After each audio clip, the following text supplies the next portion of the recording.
Oke, sekarang kita akan membahas MAPI ya. Jadi PT Mitra Adi Perkasa atau MAPI ini didirikan pada tahun 1995.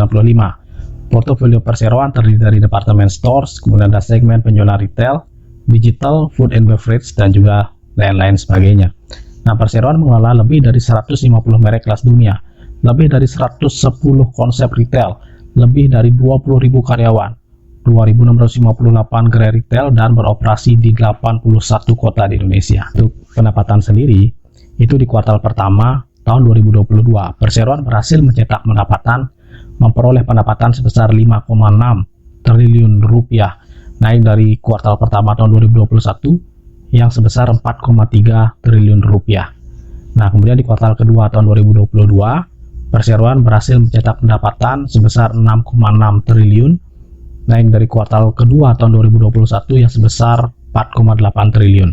Nah, untuk kuartal ketiga tahun 2022, perseroan berhasil mencetak pendapatan senilai 6,5 triliun, yang naik jauh dari kuartal ketiga tahun 2021 yang hanya sebesar 2,9 triliun. Nah, untuk laba bersih sendiri, itu di kuartal pertama tahun 2022, perseroan berhasil mencetak laba bersih senilai 513 miliar, yang naik dari kuartal pertama tahun 2021. Nah, untuk kuartal kedua tahun 2022, perseroan berhasil mencetak laba bersih itu senilai 518 miliar, naik dari kuartal yang sama di tahun 2021 sebesar 246 miliar.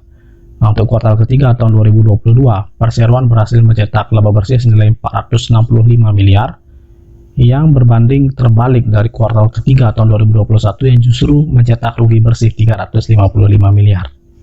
Luar biasa. Nah, ini yang menarik ya, karena kita akan membahas sekarang bagaimana manuver dari MAPI ini ke depannya. Nah, yang hot pertama itu adalah MAPI menggandeng brand lingerie terkenal ya dari Swiss. Nah, jadi Mitra Adi Perkasa ini menambah portofolionya dengan menambahkan Triumph tadi sebagai portofolio brandnya. Nah, jadi mulai Januari 2023, Vice President Investor Relation-nya Corporate Communication and Sustainability MAP Group, Ratih Darmawan Gianda, itu mengatakan pihaknya sangat antusias dan bangga menambahkan Triumph sebagai portofolio brand dari MAPI. Nah, untuk merayakan kehadirannya, mereka juga akan memberikan penawaran menarik yang dapat dinikmati oleh seluruh pelanggan. Nah, jadi menarik ya. Nah, kemudian berita yang kedua yaitu adalah MAPI itu bakal membuka 400 gerai baru hingga akhir tahun. Nah, jadi sebagai salah satu perusahaan pemegang lisensi merek dagang brand luar negeri dan juga retail produk gaya hidup terkemuka, jadi mengatakan strategi omnichannel yang lebih besar akan menjadi produk kunci atau akan menjadi kunci untuk memastikan kemampuannya tumbuh di era pasca pandemi. Nah, untuk saat ini ya, perusahaan itu telah memiliki lebih dari 25.000 karyawan, 2.400 toko retail, portofolio yang lebih dari 150 merek, dan hadir di 79 kota di seluruh penjuru negeri.